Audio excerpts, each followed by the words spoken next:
Welcome back नाजरीन। One sporting country होने की वजह से उम्मीदें जो पाकिस्तानी शायकीन को रहती हैं किसी खेल से तो वो क्रिकेट है, लेकिन वहाँ पर डिसअपॉइंटमेंट्स का सिलसिला जारी है।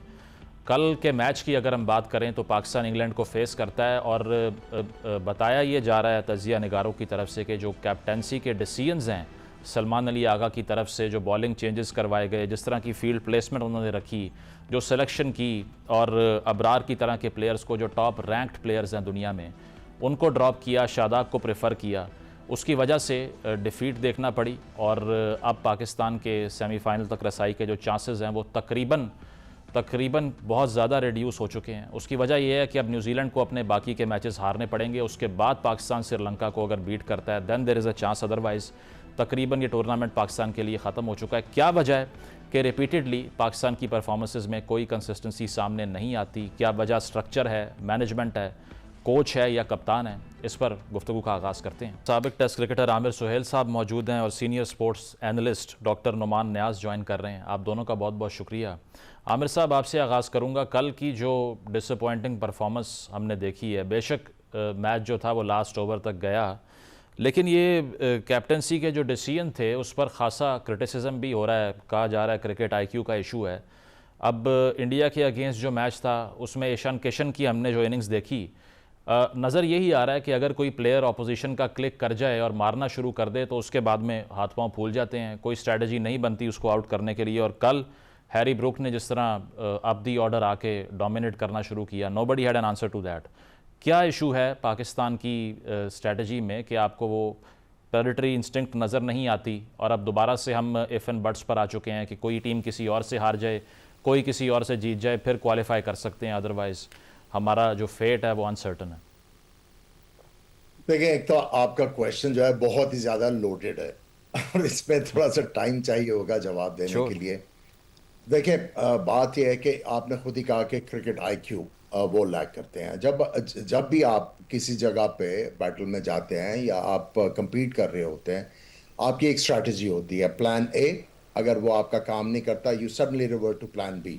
अगर वो भी नहीं कर रहा, यू हैव एन ऑल्टरनेट। लेकिन हमने ये देखा कि पाकिस्तान के पास कोई इतने ज्यादा प्लान नहीं थे। ठीक है, फिर आपने जो कोच रखा हुआ है वो उसको इतनी अपॉर्चुनिटीज मिल गई हैं, but he has got nothing to show for. देखिए, आपके आपके डिस्पोजल पे दुनिया का बेस्ट टैलेंट होगा, अगर आपको टैलेंट यूज नहीं करना आएगा तो आप रिजल्ट प्रोड्यूस नहीं कर सकते। टाइम एंड अगेन हमने देखा कि फैसले, टीम सिलेक्शंस, टॉस के ऊपर जो फैसले वो गलत हुए। ये बता रहा है कि they are chasing other people's opinion rather than forming their own opinion, और दूसरा जो है अपने अपने तौर तरीके ठीक करें। देखिए, मैं ये कहूंगा कि पाकिस्तान क्रिकेट बोर्ड ने ऑफ लेट जितना इन प्लेयरों को सपोर्ट किया है, इट्स अनप्रेसिडेंटेड। उसके बाद अगर आप देखें कि पाकिस्तान क्रिकेट बोर्ड ने बहुत ज्यादा इन्वेस्ट किया इनके फेलियर्स के ऊपर, दे लुक्ड अवे कि इनको जो है ये सेटल हो जाए पाकिस्तान टीम में और परफॉर्म करना शुरू करें। ये अनप्रेसिडेंटेड है, लेकिन ये लेट डाउन करने से आपको बात से नहीं आ रहे। और मैं समझता हूं, अगर आप लुब्बे लुबाब में यह बात मेरे से पूछना चाहते हैं, आपका सिस्टम जो है वो है ही नहीं। सिस्टम प्रोड्यूस करता है प्लेयर्स, आपका सिस्टम है ही नहीं।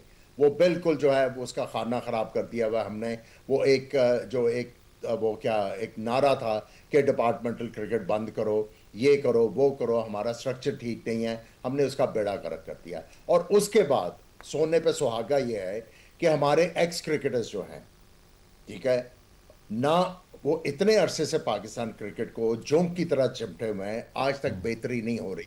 15-20 साल से मैं देख रहा हूं ये सारी चीजें हो रही हैं। कोई कोच आता है, कोचिंग का उसका टेन्योर खत्म होता है, वो बाहर आके क्रिटिसाइज करना शुरू कर देता है, वो और चीजें शुरू कर देता है। इनकी ग्रीड, ग्लटन खत्म नहीं हो रही, काम इनको करने का टके का नहीं पता, और जो एडवाइस देते हैं उससे पाकिस्तान क्रिकेट का बेड़ा गर्क हो रहा है। तो आई थिंक कि सबसे पहले हम एक्स क्रिकेटर्स को अपने गिरेबान में झांकना चाहिए और हमें अपने आप से बात करना चाहिए, पूछना चाहिए, have we been honest with Pakistan's cricket? बिल्कुल, जो रॉट है वो आप कह रहे हैं, ठीक है, जो रॉट है वो सिस्टम में आप कह रहे हैं। इस पे नुमान साहब मुझे 3-4 चीज़ें एक्सप्लेन कर दें before we go into a structural analysis कि एक तो अबरार को ड्रॉप करना, दूसरा नवाज से पावर प्ले का लास्ट ओवर करवा लेना, तीसरा बाबर को नंबर 4 पे बैटिंग करवाना, पांचवा उस्मान तारिक विकेट लेता है उसको डिसकंटिन्यू करवा देना।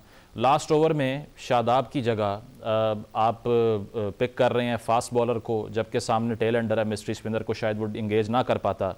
ये जो डिसीजन मेकिंग होती है, माइक हैसन भी रिपीटेडली फील्ड पर आकर एडवाइसेस दे रहे थे, तो उनकी इनपुट का ये रिजल्ट है कि नो ब्रेनर डिसीजन मेकिंग की जा रही है।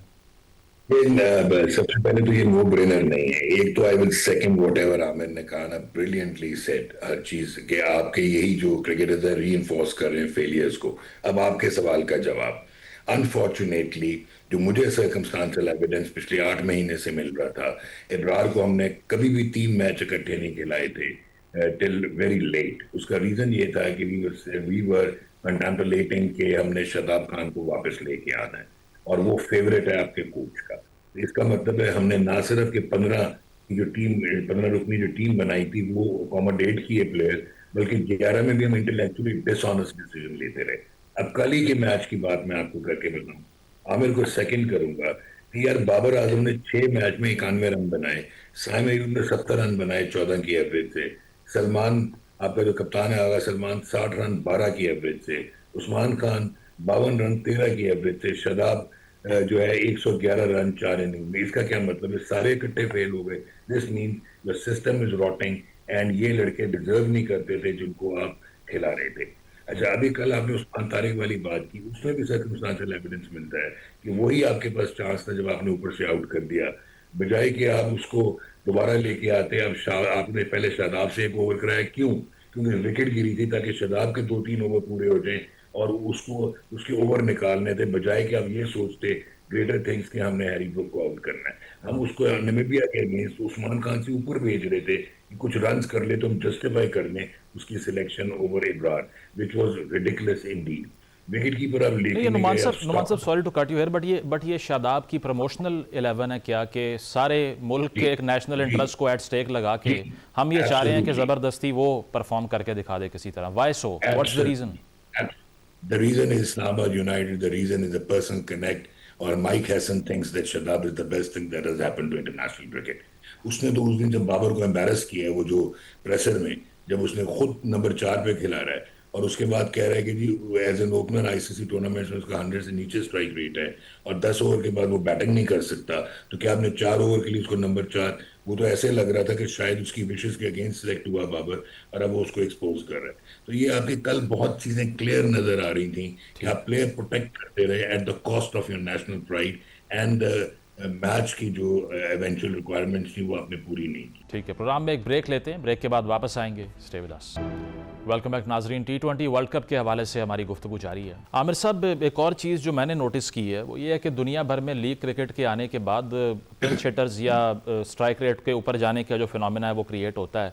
पाकिस्तान में जब से PSL आया है उसके बाद से तो एक डाउनवर्ड स्पाइरल शुरू हो चुका है। मेरा ख्याल है कि उससे पहले फिर कुछ कंसिस्टेंसी थी, PSL के आने के बाद से तो यही सब हो रहा है जो नुमान साहब बात कर रहे हैं कि